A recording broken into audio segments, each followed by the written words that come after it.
provide electricity for businesses that will create jobs, like steel mills, or give the Bitcoin miners more capacity. What will Sweden choose? Welcome to Lynk channel.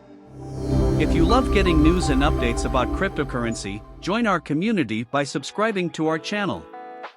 You can tap the bell icon to never miss our new videos. If you enjoy our channel, kindly like and share it with your friends. July 18, 2022. Bloomberg Crypto posted a tweet. Sweden has a choice to make: provide electricity for job-creating projects such as steel plants, or devote more capacity to the Bitcoin miners that are gobbling up growing amounts of power. Sweden must decide whether to expand its capacity for Bitcoin mining, which is consuming an increasing quantity of power, or to provide electricity for activities that create jobs, like steel plants. Kashayar Farmanbar, the energy minister, claims there is no dispute.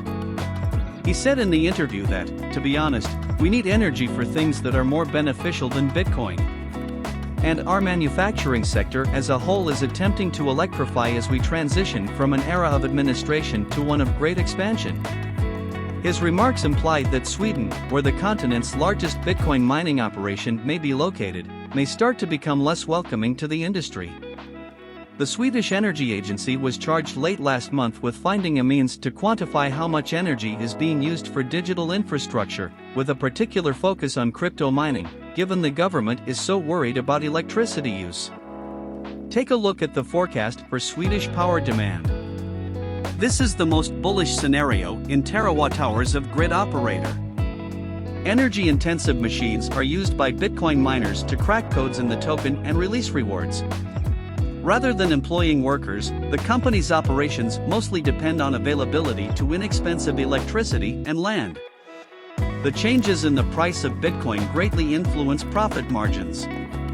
The government's investigation opens up the possibility that life may become more difficult for cryptocurrency miners who have flocked to Sweden, wherein big hydro reservoirs and enormous wind parks have provided some of the cleanest and least expensive electricity in the world. Farmanbar refused to indicate what steps he could take to stop mining, but one suggestion put up might be to change the order wherein the new power users are granted access to the grid, so those who provide a real benefit to society, such as producing a lot of jobs, are given preference. Limiting the existing preferential tax treatment that is given to all data centers despite of how they are used is another option. According to Eric Thornstrom, a senior consultant at industry association Swed Energy, such incentives were never intended to encourage crypto miners but instead were targeted at large firms like Microsoft Corporation and Facebook, a subsidiary of Meta Platform Incorporated. He said that the activities that the current tax reliefs should concentrate on are those that they were originally intended to attract, and cryptocurrency mining is increasingly dubious. So, how it affects the climate? Two businesses operating in Sweden are Canadian-based Hyde Blockchain Technologies Limited and Genesis Mining Limited, which is listed on the Hong Kong Stock Exchange. Requests for comment were not answered by them. Chairman of the Swedish Blockchain Association, Yukesh Kumar Tedla, stated through email that many public figures, like the energy minister, who have strong feelings about cryptocurrencies and blockchain in general, should be educated and made more aware of their rights and obligations. And certainly, energy is used extensively in Bitcoin mining today, but this is also true of many other cutting-edge technologies that support our society. In a time of continuous global warming and far more limited access to power, these arguments, however, frequently meet with increasing resistance. The European Union should outlaw mining, according to Sweden's Financial Services Authority, who also received backing from legislators in Norway, Germany, Spain, and Sweden. The regulator described cryptocurrencies as a threat to the climate transition. While China has completely banned cryptocurrency, there's also a rising power demand. The rivalry for power and links to the grid is tougher than ever as a result of the energy crisis, the electrification of everything from transportation to mining and green steel and battery industries. Over the coming decades, Swedish consumption is expected to double. According to the European Central Bank, Bitcoin mining consumes enough electricity to power a mid-sized nation like Spain or even the Netherlands. Since there is no publicly available information on the number of miners or the amount of electricity they consume, it is difficult to determine the extent of the business in Sweden. According to Thornstrom, mining the digital coinage only accounts for a small portion of the power used by data centers, which consume a small percentage of Sweden's total power supply. The grid operator in Sweden, meanwhile, predicts that the demand for power from these facilities might increase eightfold by 2040.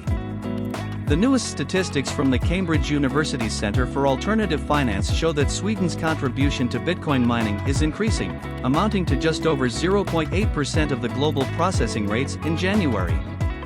2 years ago, it hardly existed. The organization claims that even though Germany and Ireland appear to have greater shares on paper, their figures are overstated due to the usage of proxy services or virtual private networks.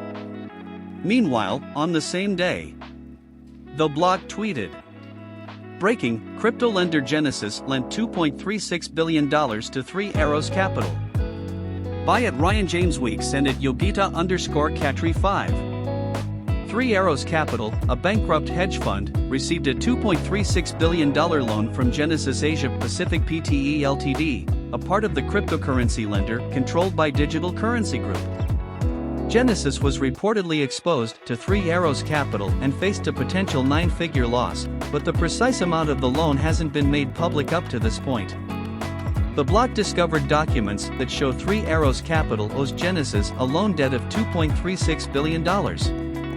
Additionally, they demonstrate how inadequately collateralized the debt is and how Genesis attempted to recover part of its loans by starting arbitration procedures against Three Arrows Capital last month through the American Arbitration Association in New York.